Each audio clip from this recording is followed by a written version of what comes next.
वक्रतुंड महाकाय सूर्यकोटि संप्रभा निर्विघ्नं कुरु मे देव सर्वकार्येषु सर्वदा।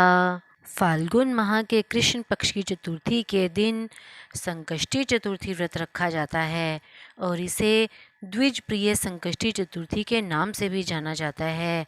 इस दिन प्रथम पूजनीय देवता भगवान गणेश का पूजन किया जाता है और उनके आशीर्वाद से शुरू किया गया कार्य अवश्य सफल होता है और साथ ही कार्यों में आ रही बाधाएं भी दूर होती हैं।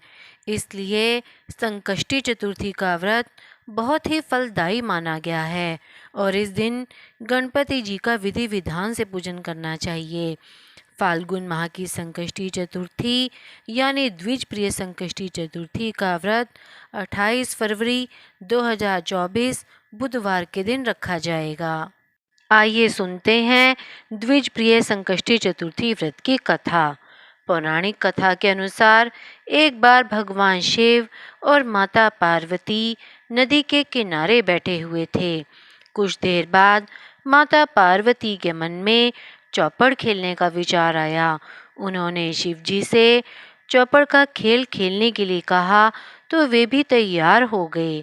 लेकिन अब समस्या यह थी कि वहाँ कोई तीसरा व्यक्ति नहीं था जो हार जीत का निर्णय कर सके। इस समस्या का समाधान करने के लिए माता पार्वती ने अपनी शक्ति से एक बालक की मूर्ति बनाई और उसमें प्राण प्रतिष्ठा कर दी। फिर उस बालक से कहा कि तुम इस चौपड़ खेल के निर्णायक हो, तुम्हें हमारी हार और जीत का फैसला करना है। इसके बाद माता पार्वती और शिवजी के बीच चौपड़ खेलने का खेल शुरू हुआ। चौपड़ के खेल में हर बार माता पार्वती जीत रही थीं और उन्होंने कई बार भगवान शिव को इस खेल में हराया। इसके बाद माता पार्वती ने उस बालक से खेल का निर्णय बताने के लिए कहा तो उसने भगवान शिव को विजयी बता दिया। इस गलत और झूठे फैसले से माता पार्वती नाराज हो गईं और उन्होंने गुस्से में बालक को श्राप दे दिया। माता पार्वती के श्राप के कारण वो बालक लंगड़ा हो गया।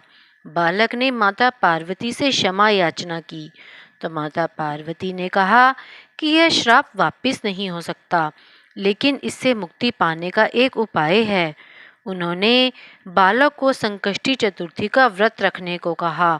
साथ ही यह भी कहा कि इस व्रत की विधि इस नदी किनारे आने वाली कन्याओं से पूछना और फिर विधि पूर्वक संकष्टी चतुर्थी का व्रत करना।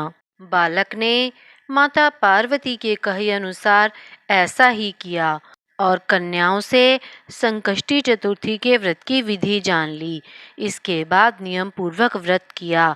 बालक के व्रत व पूजा से प्रसन्न होकर गणेश जी प्रकट हुए और उससे वरदान मांगने को कहा। तब बालक ने माता पार्वती और भगवान शिव के पास जाने की इच्छा व्यक्त की तो गणेश जी ने उसे कैलाश पहुंचा दिया। कहते हैं कि संकष्टी चतुर्थी का व्रत रखने से भगवान गणेश जीवन की सभी बाधाओं और कष्टों को दूर कर देते हैं। संकष्टी गणेश चतुर्थी व्रत की कथा संपूर्ण हुई।